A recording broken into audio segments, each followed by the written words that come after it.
Item ಯಾವುದೇ ಇರಲಿ try ಮಾಡಿ ಆಚಿ ಚಿಕನ್ ಮಸಾಲಾ. ರಾಜ್ಯ ಕಾಂಗ್ರೆಸ್ನ ಕುರ್ಚಿ ಕದನದಲ್ಲಿ ಸ್ಫೋಟಕ ಬೆಳವಣಿಗೆ ನಡುವೆ ಮೈಸೂರಿನಲ್ಲಿ ಸಿಎಂ ಸಿದ್ದರಾಮಯ್ಯ ಅಚ್ಚರಿ ಹೇಳಿಕೆ ಕೊಟ್ಟಿದ್ದಾರೆ.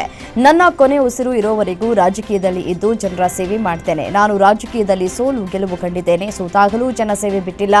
ಈಗೀಗ ಕ್ಷೇತ್ರಕ್ಕೆ ಹೆಚ್ಚು ಬರೋದಕ್ಕಾಗ್ತಾ ಇಲ್ಲ. ನನ್ನ ಮಗ ಯತೀಂದ್ರ ಬರ್ತಾರೆ. ನನ್ನನ್ನು ಬೆಳೆಸಿದಂತೆ ಯತೀಂದ್ರನನ್ನು ಕೂಡ ರಾಜಕೀಯವಾಗಿ ಬೆಳೆಸಿ ಅಂತ ಕ್ಷೇತ್ರದ ಜನರಿಗೆ ಮನವಿ ಮಾಡಿದ್ದಾರೆ.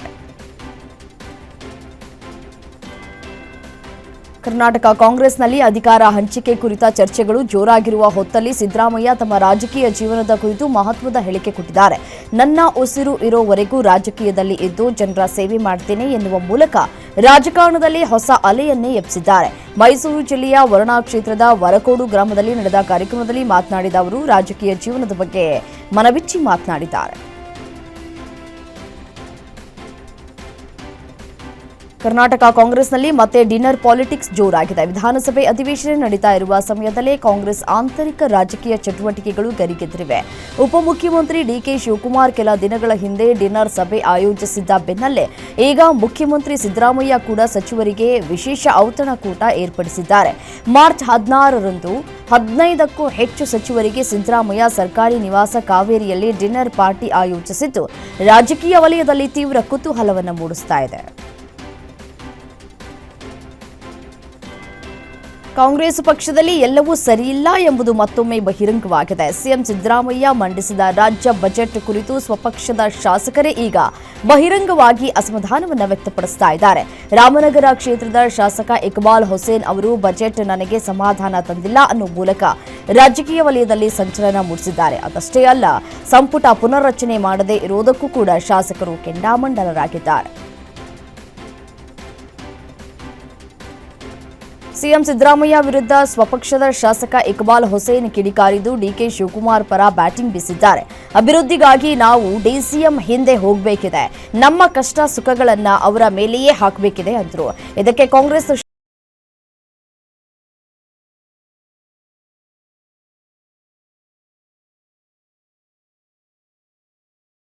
ರಾಜ್ಯ ಕಾಂಗ್ರೆಸ್ನಲ್ಲೀಗ ಕುರ್ಚಿಯ ಸದ್ದು ಜೋರಾಗಿ ಕಳೆದೊಂದು ವರ್ಷದಿಂದ ಕೇಳಿ ಬರ್ತಾ ಇದೆ. ಸಿಎಂ ಕುರ್ಚಿ ಕದನ ದಿನದಿಂದ ದಿನಕ್ಕೆ ಹೊಸ ಟ್ವಿಸ್ಟ್ ಮೇಲೆ ಟ್ವಿಸ್ಟ್ ಅನ್ನ ಪಡೆದುಕೊಳ್ತಾ ಇದೆ.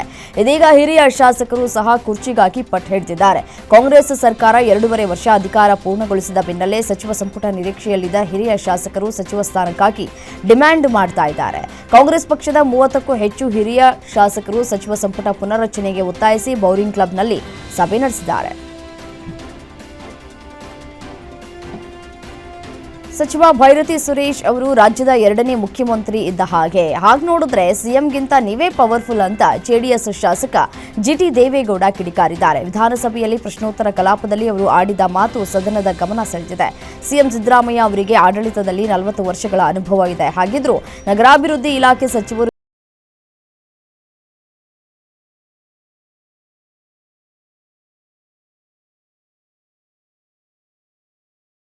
ರೌಡಿ ಶೀಟರ್ ಬಿಕ್ಲು ಶಿವ ಕೊಲೆ ಪ್ರಕರಣದಲ್ಲಿ ಬಂಧನಕ್ಕೆ ಒಳಗಾಗಿದ್ದ ಮಾಜಿ ಸಚಿವ ಭೈರತಿ ಬಸವರಾಜ ಪರಪ್ಪನ ಅಗ್ರಹಾರ ಜೈಲಿನಿಂದ ರಿಲೀಸ್ ಆಗಿದ್ದಾರೆ. ಜನಪ್ರತಿನಿಧಿಗಳ ವಿಶೇಷ ನ್ಯಾಯಾಲಯದಿಂದ ಜಾಮೀನು ಮಂಜೂರಾಗಿತ್ತು. ಜೈಲಿನ ಗೇಟ್ ಬಳಿ ನೂರಾರು ಸಂಖ್ಯೆಯಲ್ಲಿ ಬೆಂಬಲಿಗರು ಜಮಾಯಿಸಿ ನೆಚ್ಚಿನ ಶಾಸಕರಿಗೆ ಜೈಕಾರವನ್ನು ಕೂಗಿದ್ರು. ನ್ಯಾಯಾಲಯ ಹೇಳಿದ್ದಂತಹ ಎಲ್ಲಾ ಶ್ಯೂರಿಟಿಯನ್ನ ಪೂರೈಸಿದ ನಂತರ ಬಿಡುಗಡೆ ಭಾಗ್ಯ ಸಿಕ್ಕಿದೆ. ಒಡಿಶಾದಲ್ಲಿ ಮಾರ್ಚ್ 16ರಂದು ನಡೆಯಲಿರುವ ರಾಜ್ಯಸಭಾ ಚುನಾವಣೆಯಲ್ಲಿ ಅಡ್ಡ ಮತದಾನದ ಭೀತಿ ಎದುರಾಗಿದೆ. ಆದ್ದರಿಂದ ಒಡಿಶಾದ ಕಾಂಗ್ರೆಸ್ ಶಾಸಕರು ರಾಮನಗರದ ಬಿಡದಿಯಲ್ಲಿರುವ ವಂಡರ್ಲಾ ರೆಸಾರ್ಟ್ಗೆ ಶಿಫ್ಟ್ ಆಗಿದ್ದಾರೆ. ಒಡಿಶಾ ಪ್ರದೇಶ ಕಾಂಗ್ರೆಸ್ ಸಮಿತಿ ಅಧ್ಯಕ್ಷ ಭಕ್ತ ಚರಣ್ ದಾಸ್ ಅವರೊಂದಿಗೆ ಪಕ್ಷದ 14 ಶಾಸಕರಲ್ಲಿ 9 ಮಂದಿ ಶಾಸಕರು ತಡರಾತ್ರಿ ಬೆಂಗಳೂರಿಗೆ ಬಂದಿದ್ದಾರೆ. ಚುನಾವಣಾ ದಿನದಂದು ಶಾಸಕರು ಭುವನೇಶ್ವರ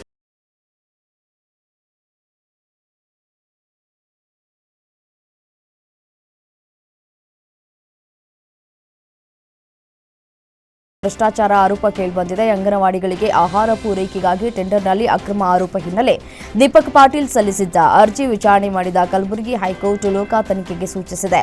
ಸುಂದ್ರಮಾ ಟ್ರೇಡಿಂಗ್ ಕಂಪನಿಯಿಂದ 1 ಕೋಟಿ ಲಂಚ ಪಡೆದ ಆರೋಪ ಹಿನ್ನೆಲೆ ಭ್ರಷ್ಟಾಚಾರದ ದೂರಿನ ಬಗ್ಗೆ ತನಿಖೆ ನಡೆಸಿ ಕ್ರಮವನ್ನು ಕೈಗೊಳ್ಳುವುದಕ್ಕೆ ಕೋರ್ಟ್ ಆದೇಶವನ್ನು ಹೊರಡಿಸಿದೆ.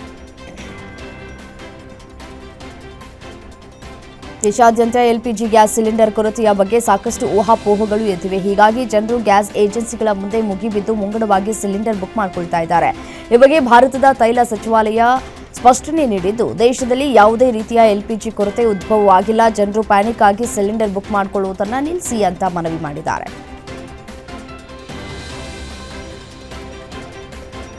ಕೊಲ್ಲಿ ರಾಷ್ಟ್ರಗಳ ಯುದ್ಧ ಭೀತಿಯಿಂದಾಗಿ ಬೆಂಗಳೂರಿನಲ್ಲಿ ಇಂದಿರಾ ಕ್ಯಾಂಟೀನ್ಗೂ ಗ್ಯಾಸ್ ಟ್ರಬಲ್ ಉಂಟಾಗಿದೆ. ಗ್ಯಾಸ್ ಸಿಗದೆ ಆಹಾರ ಪೂರೈಕೆಯಾಗದ ಹಿನ್ನೆಲೆ ನಗರದ 60ಕ್ಕೂ ಅಧಿಕ ಇಂದಿರಾ ಕ್ಯಾಂಟೀನ್ಗಳು ಕ್ಲೋಸ್ ಆಗಿವೆ. ವಸಂತನಗರ ಸೇರಿದಂತೆ ಹಲವೆಡೆ ಗ್ಯಾಸ್ ಸಿಲಿಂಡರ್ ಕೊರತೆ ಹಿನ್ನೆಲೆ ಆಹಾರ ಪೂರೈಕೆ ಮಾಡದ ಗುತ್ತಿಗೆ ಕಂಪನಿಗಳು ಈಗಾಗಲೇ ಜಿಬಿಎಗೆ ಪತ್ರ ಬರೆದು ಸಮಸ್ಯೆ ಹೇಳಿಕೊಂಡಿವೆ. ಸಮಸ್ಯೆ ಬಗೆಹರಿಯದಿದ್ದರೆ ಮತ್ತಷ್ಟು ಇಂದಿರಾ ಕ್ಯಾಂಟೀನ್ಗಳು ಕ್ಲೋಸ್ ಆಗುವ ಭೀತಿ ಎದುರಾಗಿದೆ. ಮಧ್ಯಪ್ರಾಚ್ಯ ವಾರ್ ನಡುವೆ ದುಬೈನಿಂದ ಕಾರವಾರಕ್ಕೆ ಮೊದಲ ಬಾರಿಗೆ ಹಡಗು ಎಂಟ್ರಿ ಕೊಟ್ಟಿದೆ. ಮಾರ್ಚ್ 3ಕ್ಕೆ ಯುಎಇಯಿಂದ ಹೊರಟಿದಂತಹ ಚಂಗ್ ಎಕ್ಸ್ ಎಂಬ ಹೆಸರಿನ ಹಡಗು 3100 ಟನ್ ಬಿಟುಮಿನ್ ಕಾರವಾರ ಬಂದರು ತಲುಪಿದೆ.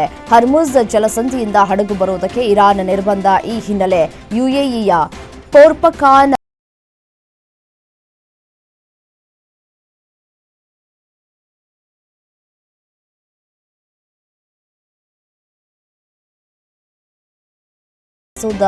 ಪೆಜೆಸ್ಕಿಯಾನ್ ಅವರೊಂದಿಗೆ ದೂರವಾಣಿ ಮೂಲಕ ಚರ್ಚೆ ನಡೆಸಿದರು. ಕಳೆದ ತಿಂಗಳು ಇರಾನ್ ಸಂಘರ್ಷ ಪ್ರಾರಂಭವಾದ ನಂತರ ಉಭಯ ನಾಯಕರ ನಡುವೆ ನಡೆದ ಮೊದಲ ನೇರ ಸಂಭಾಷಣೆ ಇದಾಗಿದೆ.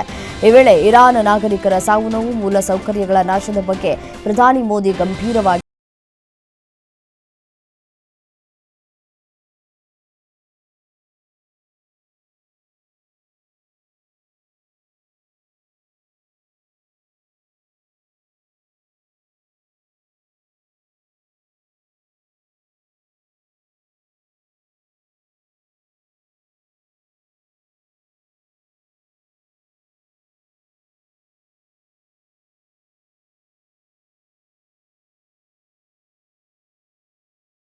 ಏತರ ನವೀಕರಿಸಬಹುದಾದ ಇಂಧನ ಪಾಲಿ ಹೆಚ್ಚಿದೆ ಅಂತ ಕೇಂದ್ರ ಸಚಿವ ಪ್ರಹ್ಲಾದ್ ಜೋಶಿ ತಿಳಿಸಿದ್ದಾರೆ. ದೇಶದ ಒಟ್ಟು ವಿದ್ಯುತ್ ಉತ್ಪಾದನೆಯಲ್ಲಿ ಪಳೆಯುಳಿಕೆಯೇತರ ಇಂಧನ ಶೇಕಡ 52.3ರಷ್ಟಿದ್ರೆ, ನವೀಕರಿಸಬಹುದಾದ ಇಂಧನ ಶೇಕಡ 50.6ರಷ್ಟಿದೆ. ಪಳೆಯುಳಿಕೆ ಇಂಧಿನ ಮೂಲದಿಂದ ಶೇಕಡ 47.7ರಷ್ಟು ವಿದ್ಯುತ್ ಉತ್ಪಾದನಾ ಸಾಮರ್ಥ್ಯ ಕಂಡುಬಂದಿದೆ ಅಂತ ಮಾಹಿತಿಯನ್ನು ನೀಡಿದ್ದಾರೆ. ಭಾರತದ ಮುಖ್ಯ ಚುನಾವಣಾ ಆಯುಕ್ತ ಜ್ಞಾನೇಶ್ ಕುಮಾರ್ ಅವರನ್ನು ಪದಚ್ಯುತಿಗೊಳಿಸುವಂತೆ ಕೋರಿ ವಿರೋಧ ಪಕ್ಷಗಳ ಸಂಸದರು ಶುಕ್ರವಾರ ಸಂಸತ್ತಿನ ಎರಡೂ ಸದನಗಳಲ್ಲಿ ನೋಟಿಸ್ ಸಲ್ಲಿಸಿದ್ದಾರೆ. ಲೋಕಸಭೆಯಲ್ಲಿ 130 ಸಂಸದರು ಮತ್ತು ರಾಜ್ಯಸಭೆಯಲ್ಲಿ 63 ಸಂಸದರು ನೋಟಿಸ್ಗೆ ಸಹಿ ಹಾಕಿದ್ದಾರೆ ಅಂತ ಮೂಲಗಳನ್ನು ಉಲ್ಲೇಖಿಸಿದೆ. ಇದೇ ಮೊದಲ ಬಾರಿಗೆ ಮುಖ್ಯ ಚುನಾವಣಾ ಆಯುಕ್ತರನ್ನು ಪದಚ್ಯುತಿಗೊಳಿಸುವಂತೆ ಕೋರಿ ಸಂಸತ್ತಿನ ಉಭಯ ಸದನಗಳಲ್ಲಿ ನೋಟಿಸ್ ಸಲ್ಲಿಸಲಾಗಿದೆ. ಇತ್ತೀಚೆಗಷ್ಟೇ ಹೊಸ ರಾಜಕೀಯ ಪಕ್ಷ ಸ್ಥಾಪಿಸುವುದಾಗಿ ಘೋಷಿಸಿದ್ದ ಎಐಎಡಿಎಂಕೆಯ ಉಚ್ಚಾಟಿತ ನಾಯಕಿ ವಿಕೆ ಶಶಿಕಲಾ ಅವರು ತಮ್ಮ ನೂತನ ಪಕ್ಷದ ಹೆಸರು ಅಖಿಲ ಭಾರತ ಪುರಚ್ಚಿ ತಲವೈ ಮಕ್ಕಳ ಮುನ್ನೇತ್ರ ಕಳಗಂ ಅಂತ ಹೇಳಿ ಘೋಷಿಸಿದ್ದಾರೆ. ಶಶಿಕಲಾ ರಾಮನಾಥಪುರಂ ಪಕ್ಷದ ಧ್ವಜವನ್ನು ಅನಾವರಣಗೊಳಿಸಿದ್ರು. ತಮ್ಮ ಹೊಸ ಪಕ್ಷದ ಹೆಸರನ್ನು ಘೋಷಿಸಿದ್ದು, ಪಕ್ಷದ ಚಿಹ್ನೆ ತೆಂಗಿನ ತೋಟ ಆಗಿರುತ್ತದೆ ಮತ್ತು ಇದು ಶ್ರಮಿಕರ ಸಂಕೇತವಾಗಿದೆ ಅಂತ ಶಶಿಕಲಾ ತಿಳಿಸಿದ್ದಾರೆ. ಮಹಿಳೆಯರಿಗೆ ಮುಟ್ಟಿನ ಸಮಯದಲ್ಲಿ ಕಡ್ಡಾಯ ರಜೆ ನೀಡುವ ಕಾನೂನು ಜಾರಿಗೆ ತಂದರೆ ಅದು ಅವರ ಉದ್ಯೋಗಾವಕಾಶಗಳ ಮೇಲೆ ನಕಾರಾತ್ಮಕ ಪರಿಣಾಮ ಬೀರಬಹುದು ಅಂತ ಸುಪ್ರೀಂ ಕೋರ್ಟ್ ಮುಖ್ಯ ನ್ಯಾಯಮೂರ್ತಿ ಸೂರ್ಯಕಾಂತ್ ಕಳವಳ ವ್ಯಕ್ತಪಡಿಸಿದ್ದಾರೆ. ಒಂದು ವೇಳೆ ಇಂತಹ ಕಾನೂನು ಜಾರಿಯಾದರೆ ಉದ್ಯೋಗದಾತರು ಮಹಿಳೆಯರನ್ನ ಕೆಲಸಕ್ಕೆ ನೇಮಿಸಿಕೊಳ್ಳುವುದಕ್ಕೆ ಹಿಂಜರಿಯಬಹುದು ಅಂತ ಅಭಿಪ್ರಾಯಪಟ್ಟಿದ್ದಾರೆ. ವಕೀಲ ಶೈಲೇಂದ್ರ ಮಣಿ ತ್ರಿಪಾಠಿ ಅವರು ಸಲ್ಲಿಸಿದ ಅರ್ಜಿಯ ವಿಚಾರಣೆ ನಡೆಸಿದ ಪೀಠವು ಈ ಎಚ್ಚರಿಕೆಯನ್ನು ನೀಡಿದೆ.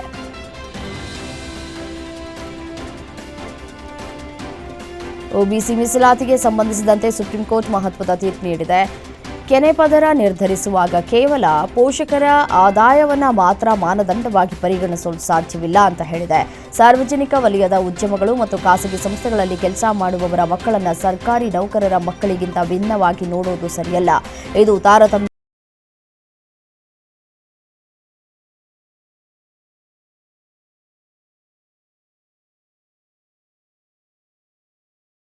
ಮುಂದುವರೆದಿದೆ. ರಾಜ್ಯಾದ್ಯಂತ ಗ್ಯಾಸ್ ಸಮಸ್ಯೆ ಹೆಚ್ಚಾಗ್ತಲೇ ಇದೆ. ಬೆಂಗಳೂರಿನಲ್ಲಿ ಬಹುತೇಕ ಹೋಟೆಲ್ಗಳು ಕ್ಲೋಸ್ ಆಗಿವೆ. ಹಲವು ಪಿಜಿಗಳಲ್ಲಿ ಊಟ ಕಟ್ಟಾಗಿದ್ದು ಆಟೋಗಳಿಗೂ ಗ್ಯಾಸ್ ಬರ ಬಂದಿದೆ. ದುಪ್ಪಟ್ಟು ಹಣ ಕೊಡ್ತೀವಿ ಅಂದ್ರೂ ಗ್ಯಾಸ್ ಸಿಲಿಂಡರ್ ಸಿಗದ ಪರಿಸ್ಥಿತಿ ನಿರ್ಮಾಣವಾಗಿದೆ. ಇಂಡಕ್ಷನ್ ಸ್ಟವ್ಗಳು ಮತ್ತು ಸೌದೆಗೆ ಈಗ ಡಿಮ್ಯಾಂಡ್ ಹೆಚ್ಚಾಗಿದೆ. ಮಧ್ಯಪ್ರಾಚ್ಯ ಯುದ್ಧ ಎಫೆಕ್ಟ್ ಹಿನ್ನೆಲೆ ವಿಮಾನ ಪ್ರಯಾಣ ದರ ದುಬಾರಿಯಾಗಿದೆ. ವಿಮಾನ ಟಿಕೆಟ್ ದರ ಏರಿಸಿ ಇಂಡಿಗೋ ವಿಮಾನ ಸಂಸ್ಥೆ ಮಧ್ಯರಾತ್ರಿಯಿಂದಲೇ ನೂತನ ದರ ಅನ್ವಯವಾಗಲಿದೆ. ಭಾರತದ ಒಳಗೆ ಪ್ರಯಾಣಿಸುವ ಪ್ರತಿ ಟಿಕೆಟ್ ಬುಕಿಂಗ್ ಮೇಲೆ ₹425 ಏರಿಕೆ ಮಾಡಿದ್ದು, ನೆರೆ ಹೊರೆ ದೇಶಗಳಿಗೆ ತಲುಪೋದಕ್ಕೆ ₹425 ದರ ಹೆಚ್ಚಳ ಮಾಡಿದೆ.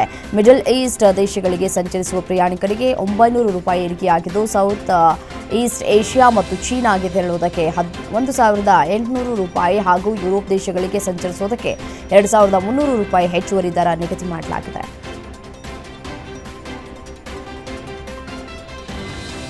ಅಮೆರಿಕ, ಇಸ್ರೇಲ್, ಇರಾನ್ ಯುದ್ಧ ಮುಂದುವರೆದಿದ್ದು ಭಾರತದಲ್ಲಿ ವಾಣಿಜ್ಯ ಎಲ್ಪಿಜಿ ಸಿಲಿಂಡರ್ ಬಿಕ್ಕಟ್ಟು ತಲೆದೋರಿದೆ. ಇದುವರೆಗೆ ಗೃಹ ಬಳಕೆಯ ಎಲ್ಪಿಜಿ ವಿತರಣೆಯಲ್ಲಿ ಯಾವುದೇ ರೀತಿಯ ಅಡಚಣೆ ಉಂಟಾಗದಿದ್ದರೂ ದೇಶದಾದ್ಯಂತ ಗ್ರಾಹಕರು ಮುಗಿಬಿದ್ದು ಬುಕಿಂಗ್ ಮಾಡ್ತಾ ಇದ್ದಾರೆ. ಇದೀಗ ಕೇಂದ್ರ ಸರ್ಕಾರವು ದೇಶೀಯ ಎಲ್ಪಿಜಿ ಉತ್ಪಾದನೆಯಲ್ಲಿ ಶೇಕಡ 30% ಏರಿಕೆಯಾಗಿದೆ ಅಂತ ತಿಳಿಸಿದ್ದು, ಗೃಹ ಬಳಕೆಯ ಎಲ್ಪಿಜಿ ಸರಬರಾಜು ಎಂದಿನಂತೆ ಸರಾಗವಾಗಿ ನಡೀತಾ ಇದೆ ಅಂತ ಹೇಳಿದೆ.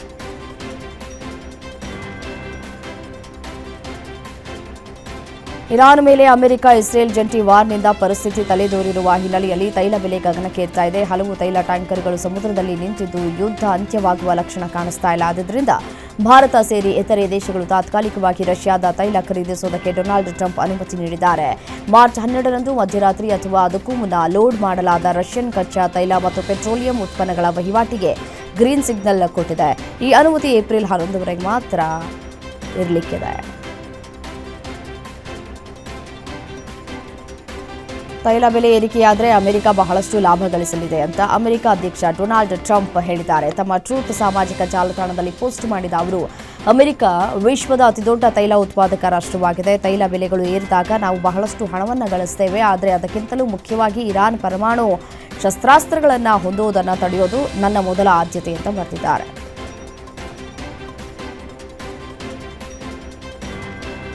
ಅಮೆರಿಕದ ಅಧ್ಯಕ್ಷ ಡೊನಾಲ್ಡ್ ಟ್ರಂಪ್ ರವರ ಒಂದು ಹೇಳಿಕೆಯಿಂದ ಕೊಲ್ಲಿ ಕದನ ಅಂತ್ಯವಾಗುತ್ತಾ ಎಂಬ ಪ್ರಶ್ನೆ ಎದ್ದಿದೆ. G7 ರಾಷ್ಟ್ರಗಳ ಜೊತೆಗಿನ ವರ್ಚುವಲ್ ಸಭೆಯಲ್ಲಿ ಇರಾನ್ ಶೀಘ್ರವೇ ಶರಣಾಗಲಿದೆ ಅಂತ ಡೊನಾಲ್ಡ್ ಟ್ರಂಪ್ ಹೇಳಿದ್ದಾರೆ. ಯಾವಾಗ ಶರಣಾಗಬಹುದು ಮತ್ತು ಯುದ್ಧ ಯಾವಾಗ ಕೊನೆಗೊಳ್ಳಲಿದೆ ಎಂಬುದರ ಬಗ್ಗೆ ಯಾವುದೇ ಮಾಹಿತಿ ನೀಡಿಲ್ಲ.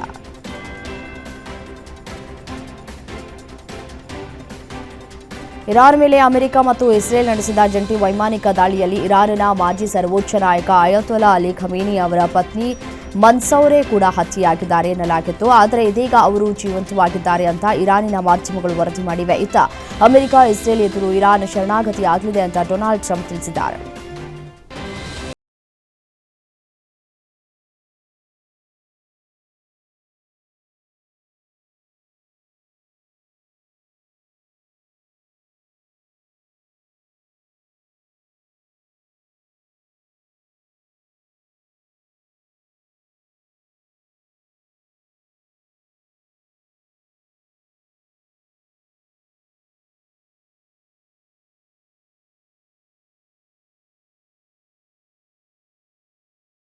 ಭೀಕರ ದಾಳಿಯಲ್ಲಿ ಸಾವನ್ನಪ್ಪಿದ 45 ನಾವಿಕರ ಮೃತದೇಹಗಳನ್ನು ಇರಾನ್ ರಾಯಭಾರ ಕಚೇರಿಗೆ ಶ್ರೀಲಂಕಾ ಹಸ್ತಾಂತರಿಸಿದೆ. ಭಾರತದ ಆಂಧ್ರ ಪ್ರದೇಶದ ವಿಶಾಖಪಟ್ಟಣದಲ್ಲಿ ನೌಕಾಭ್ಯಾಸಕ್ಕೆ ಆಗಮಿಸಿದ್ದ ಇರಾನ್ನ IRS ಯುದ್ಧ ನೌಕೆ ಸ್ವದೇಶಕ್ಕೆ ಮರಳ್ತಾ ಇದ್ದಾಗ ಅಮೆರಿಕದ ಪಡೆಗಳು ಜಲಾಂತರ್ಗಾಮಿ ಮೂಲಕ ದಾಳಿಯನ್ನು ನಡೆಸಿದ್ವು. ಈ ಭೀಕರ ದಾಳಿಯಲ್ಲಿ ಮೃತಪಟ್ಟವರ ಶವಗಳನ್ನು ಕಳುಹಿಸಲಾಗುವುದು ಅಂತ ಶ್ರೀಲಂಕಾ ಸರ್ಕಾರ ತಿಳಿಸಿತ್ತು.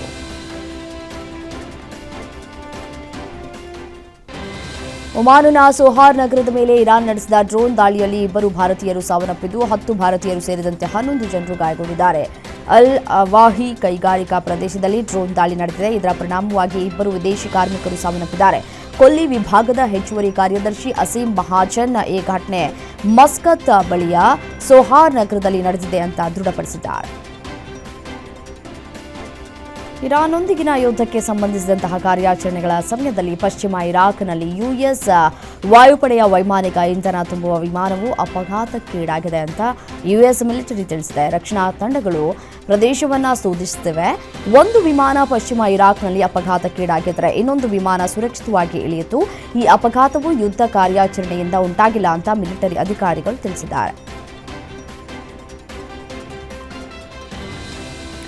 ಇರಾನ್ನ ಹೊಸದಾಗಿ ನೇಮಕಗೊಂಡಂತಹ ಈ ಸುಪ್ರೀಂ ನಾಯಕ ಮುಜ್ತಬಾ ಖಮೇನಿ ಕೋಮಾದಲ್ಲಿದ್ದಾರೆ. ವೈಮಾನಿಕ ದಾಳಿಯಲ್ಲಿ ಅವರ ತಂದೆ ಸಾವನ್ನಪ್ಪಿದ ನಂತರ ಅವರು ಒಂದು ಕಾಲನ್ನು ಕಳೆದುಕೊಂಡಿದ್ದಾರೆ. ಅವರು ವಿರೂಪಗೊಂಡಿದ್ದಾರೆ ಎಂದು ಅಮೆರಿಕ ಹೇಳಿತ್ತು. ಇದರ ನಡುವೆ ಇರಾನ್ ಸಂಸದ ನೀಡಿರುವ ಹೇಳಿಕೆ ಭಾರೀ ಗಮನವನ್ನು ಸೆಳೆದಿದೆ. ಇರಾನಿನ ಸುಪ್ರೀಂ ನಾಯಕ ಮುಜ್ತಬಾ ಖಮೇನಿ ಮೇಲೆ 2 ಬಾರಿ ಹತ್ಯೆ ಪ್ರಯತ್ನ ನಡೆದಿತ್ತು. ಆ ದಾಳಿಗಳಿಂದ ಅವರು ಬದುಕುಳಿದಿದ್ದಾರೆ ಅಂತ ಹೇಳಿದ್ದಾರೆ. ಹಾರ್ಮುಜ್ ಜಲಸಂಧಿಯ ಮೂಲಕ ಹಾದು ಹೋಗುವುದನ್ನು ನಿರ್ಬಂಧಿಸುವುದಕ್ಕೆ ನಿಯೋಜಿಸಲಾದ ಆತ್ಮಾಹುತಿ ಡ್ರೋನ್ ಹಡಗುಗಳ ದೊಡ್ಡ ಸಂಗ್ರಹವನ್ನು ಇರಾನ್ ಸೇನೆ ಹೊಂದಿದೆ. ಇರಾನ್ನ ಅಧಿಕಾರಿಗಳು ಕ್ಷಿಪಣಿ ನಗರ ಅಂತ ಹೇಳುವ ಭೂಗತ ಕಾಂಪ್ಲೆಕ್ಸ್ ಒಳಗೆ ಚಿತ್ರೀಕರಿಸಲಾದ ವಿಡಿಯೋಗಳನ್ನು ಇರಾನ್ನ ಮಾಧ್ಯಮಗಳು ಬಿಡುಗಡೆ ಮಾಡಿವೆ. ನೌಕಾ ಡ್ರೋನ್ಗಳು, ಹಡಗು ವಿರೋಧಿ ಕ್ಷಿಪಣಿಗಳು ಮತ್ತು ಸಮುದ್ರ ಗಣಿಗಳಿಂದ ಕೂಡಿದ ಉದ್ದವಾದ ಸುರಂಗಗಳನ್ನು ಬಿಡುಗಡೆ ಮಾಡಿದೆ.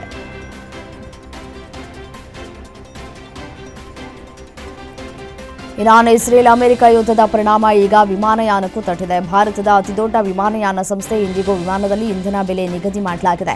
ಪಶ್ಚಿಮ ಏಷ್ಯಾದಲ್ಲಿ ನಡೀತಾ ಇರುವ ಇರಾನ್ ಯುಎಸ್ ಇಸ್ರೇಲ್ ಯುದ್ಧದಿಂದ ಉಂಟಾದ ವಿಮಾನಯಾನ ಟರ್ಬೈನ್ ಇಂಧನ ಬೆಲೆಗಳ ಏರಿಕೆಯಾಗಿದ್ದು ವಿಮಾನಯಾನ ಸಂಸ್ಥೆಗಳಿಗೂ ಎಫೆಕ್ಟ್ ತಟ್ಟಿದೆ. ಇಂಡಿಗೋ ಟಿಕೆಟ್ಗಳ ಮೇಲೆ ಇಂಧನ ಶುಲ್ಕವನ್ನು ಪರಿಚಯಿಸಲಿದೆ ಅಂತ ವಿಮಾನಯಾನ ಸಂಸ್ಥೆ ತಿಳಿಸಿದೆ.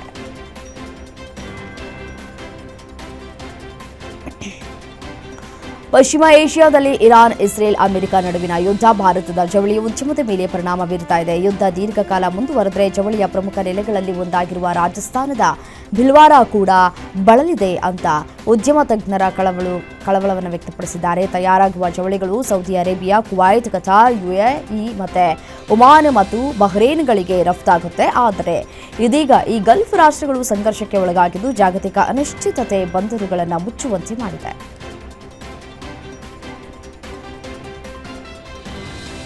ಅಮೆರಿಕ ಇಸ್ರೇಲ್ ಇರಾನ್ ಸಂಘರ್ಷವು 2ನೇ ವಾರಕ್ಕೆ ಪ್ರವೇಶಿಸ್ತಾ ಇದೆ. ಇದು ಭಾರತದ ಔಷಧ ವಲಯದ ಮೇಲೆ ತೀವ್ರ ಪರಿಣಾಮ ಬೀರುವ ಸಾಧ್ಯತೆಗಳು ಕೂಡ ಇದೆ. ಔಷಧ ಬೆಲೆಗಳಲ್ಲಿ ತೀವ್ರ ಏರಿಕೆ ಮತ್ತು ಪೂರೈಕೆ ಅಡಚಣೆಗಳು ಉಂಟಾಗುವ ಸಾಧ್ಯತೆಗಳಿವೆ. ಬಫರ್ ಸ್ಟಾಕ್ಗಳು ಖಾಲಿಯಾಗಿರುವುದರಿಂದ ಮತ್ತು ಲಾಜಿಸ್ಟಿಕ್ ವೆಚ್ಚಗಳು ಹೆಚ್ಚಾಗಿರುವುದರಿಂದ ಮಾರ್ಚ್ ಅಂತ್ಯದಿಂದ ಔಷಧ ಮತ್ತು ಮಿತ್ರ ಉತ್ಪನ್ನಗಳ ಬೆಲೆಗಳು 10% ರಿಂದ 20% ಏರಿಕೆಯಾಗಬಹುದು ಅಂತ ಉದ್ಯಮ ತಜ್ಞರು ಎಚ್ಚರಿಸಿದ್ದಾರೆ. ಭಾರತದಲ್ಲಿ ಮತ್ತೆ ಮನೆಯ ಅಡುಗೆಗೆ ಸೀಮೆ ಎಣ್ಣೆ ಬಳಸೋದಕ್ಕೆ ಕೇಂದ್ರ ಸರ್ಕಾರ ಅನುಮತಿಯನ್ನು ನೀಡಿದೆ. ರಾಜ್ಯಗಳಿಗೆ ಕೇಂದ್ರ 1 ಲಕ್ಷ ಕಿಲೋಮೀಟರ್ ನಿಯಮಿತ ಕೋಟಾದ ಜೊತೆಗೆ ಹೆಚ್ಚುವರಿಯಾಗಿ 48,000 ಕಿಲೋಮೀಟರ್ ಸೀಮೆ ಎಣ್ಣೆಯನ್ನು ಹಂಚಿಕೆ ಮಾಡಿದೆ. ಪ್ರಾಥಮಿಕವಾಗಿ ಪಡಿತರ ಅಂಗಡಿಗಳ ಮೂಲಕ ಸೀಮೆ ಎಣ್ಣೆಯನ್ನು ವಿತರಿಸಲಾಗುತ್ತದೆ. ಪಡಿತರ ಅಂಗಡಿಗಳಲ್ಲಿ ಇದೀಗ ಸೀಮೆ ಎಣ್ಣೆ ಸಿಗುತ್ತೆ.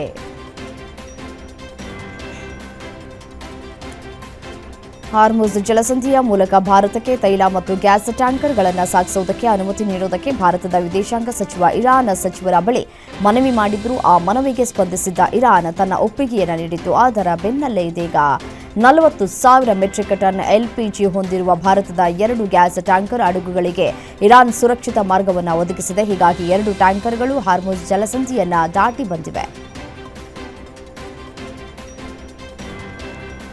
ಮಧ್ಯಪ್ರಾಚ್ಯದಲ್ಲಿ ನಡೀತಾ ಇರುವ ಯುದ್ಧ ಜಾಗತಿಕ ಆರ್ಥಿಕತೆಯ ಮೇಲೆ ಭಾರೀ ಪರಿಣಾಮ ಬೀರುತ್ತಾ ಇದೆ. ತೈಲ ಬೆಲೆ ಏರಿಕೆ, ಷೇರು ಮಾರುಕಟ್ಟೆಗಳ ಕುಸಿತ ಮತ್ತು ಸರಬರಾಜು ಸರಪಳಿಯ ವ್ಯತ್ಯಯದಿಂದ ಅನೇಕ ದೇಶಗಳಲ್ಲಿ ಆರ್ಥಿಕ ಅಸ್ಥಿರತೆ ಉಂಟಾಗಿದೆ. ಹಾರ್ಮುಜ್ ಜಲಸಂಧಿ ಬಂದ್ ಮಾಡುವುದಾಗಿ ಇರಾನ್ ನೀಡಿದ ಎಚ್ಚರಿಕೆ ಜಾಗತಿಕ ಇಂಧನ ಮಾರುಕಟ್ಟೆಯಲ್ಲಿ ಆತಂಕವನ್ನು ಹೆಚ್ಚಿಸ್ತಾ ಇದೆ.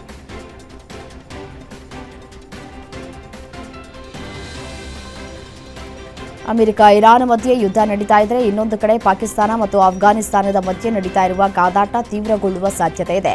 ಕಾಬೂಲ್, ಕಂದಹಾರ್, ಪಕ್ತಿಯಾ ಮತ್ತು ಫಕ್ತಿಕಾ ಸೇರಿದಂತೆ ಇತರೆ ಪ್ರದೇಶಗಳ ಮೇಲೆ ಮತ್ತೆ ಪಾಕಿಸ್ತಾನ ಏರ್ ಸ್ಟ್ರೈಕ್ ಮಾಡಿದೆ. ಕಂದಹಾರ್ ವಿಮಾನ ನಿಲ್ದಾಣದ ಬಳಿ ಇಂಧನ ಡಿಪೋ ಮೇಲೆ ದಾಳಿ ನಡೆಸಿದೆ ಅಂತ ತಾಲಿಬಾನ್ ವಕ್ತಾರ ಆರೋಪಿಸಿದ್ದಾರೆ.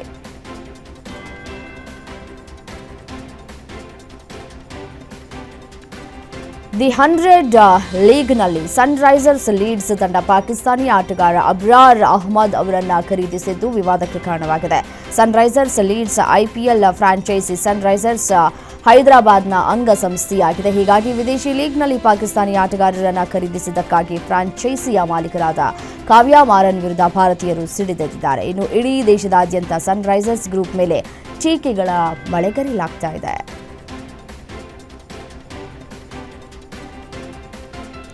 ಮಾರ್ಚ್ 8ರಂದು ನಡೆದ ಟಿ20 ವಿಶ್ವಕಪ್ ಫೈನಲ್ ಪಂದ್ಯದಲ್ಲಿ ನ್ಯೂಜಿಲೆಂಡ್ ತಂಡವನ್ನು 96 ರನ್ಗಳಿಂದ ಸೋಲಿಸಿ ಭಾರತ ದಾಖಲೆಯ 3ನೇ ಬಾರಿಗೆ ಟಿ20 ವಿಶ್ವಕಪ್ ಗೆದ್ದುಕೊಂಡಿತು. ಈ ಐತಿಹಾಸಿಕ ಸಾಧನೆ ಮಾಡಿದ 5 ದಿನಗಳ ನಂತರ ಶುಭ್ಮನ್ ಗಿಲ್ ಅವರು ತಮ್ಮ ಅಭಿನಂದನಾ ಚಿತ್ರದಲ್ಲಿ ಸಂಜು ಸ್ಯಾಮ್ಸನ್ ಅವರ ಫೋಟೋವನ್ನು ಎಡಿಟ್ ಮಾಡಿದ್ದಾರೆ ಅಂತ ನೆಟ್ಟಿಗರು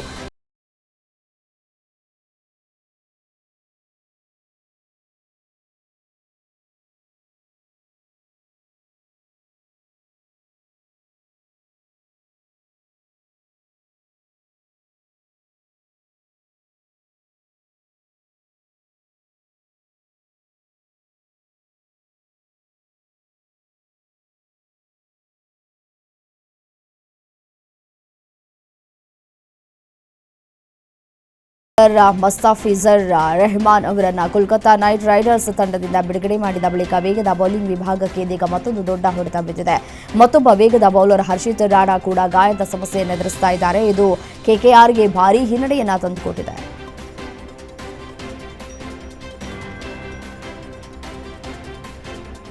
ಗಾಯದಿಂದ ಚೇತರಿಸಿಕೊಳ್ತಾ ಇರುವ ಆಸ್ಟ್ರೇಲಿಯಾದ ವೇಗದ ಬೌಲರ್ ಜಾಶ್ ಹೇಜಲ್ವುಡ್ ಅವರ ಬಗ್ಗೆ ಅನುಮಾನಗಳು ಕೂಡ ವ್ಯಕ್ತವಾಗ್ತಾ ಇದೆ. ಮಾರ್ಚ್ 28ರಂದು ನಡೆಯಲಿರುವ ಸನ್ರೈಸರ್ಸ್ ಹೈದರಾಬಾದ್ ವಿರುದ್ಧದ ರಾಯಲ್ ಚಾಲೆಂಜರ್ಸ್ ಬೆಂಗಳೂರು ತಂಡದ ಮೊದಲ ಪಂದ್ಯಕ್ಕೆ ಅವರ ಲಭ್ಯತೆಯ ಬಗ್ಗೆ ಅನುಮಾನಗಳು ವ್ಯಕ್ತವಾಗಿವೆ. ಹಾಗಾಗಿ ಐಪಿಎಲ್ ಟೂರ್ನಿಯ ಆರಂಭಕ್ಕೂ ಮುನ್ನ ಆರ್ಸಿಬಿಗೆ ಹಿನ್ನಡೆಯಾಗಿದೆ.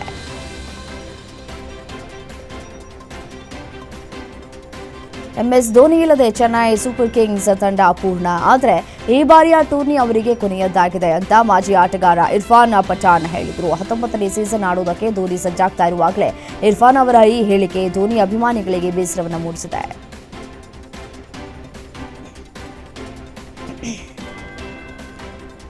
ಹತ್ತೊಂಬತ್ತನೇ ಆವೃತ್ತಿಯ ಐಪಿಎಲ್ ಟೂರ್ನಿಗೆ ದಿನಗಣನೆ ಶುರುವಾಗ್ತಾ ಇದ್ದಂತೆ ಎಲ್ಲ ಫ್ರಾಂಚೈಸಿಗಳು ಪಂದ್ಯಾವಳಿಗೆ ಬರದ ಸಿದ್ಧತೆ ನಡೆಸ್ತಾ ಇದೆ. ಚೆನ್ನೈ ಸೂಪರ್ ಕಿಂಗ್ಸ್ ತಂಡದಿಂದ ರಾಜಸ್ಥಾನ್ ರಾಯಲ್ಸ್ ಸೇರಿರುವ ಸ್ಟಾರ್ ಆಲ್ರೌಂಡರ್ ರವೀಂದ್ರ ಜಡೇಜಾ ತಮ್ಮ ಮೊದಲ ಅಭ್ಯಾಸದ ಅವಧಿಯಲ್ಲೇ ಸಿಕ್ಸರ್ಗಳ ಸುರಿಮಳೆಗೈದ ವಿಡಿಯೋ ಸಾಮಾಜಿಕ ಜಾಲತಾಣದಲ್ಲಿ ಭಾರೀ ವೈರಲ್ ಆಗಿದೆ.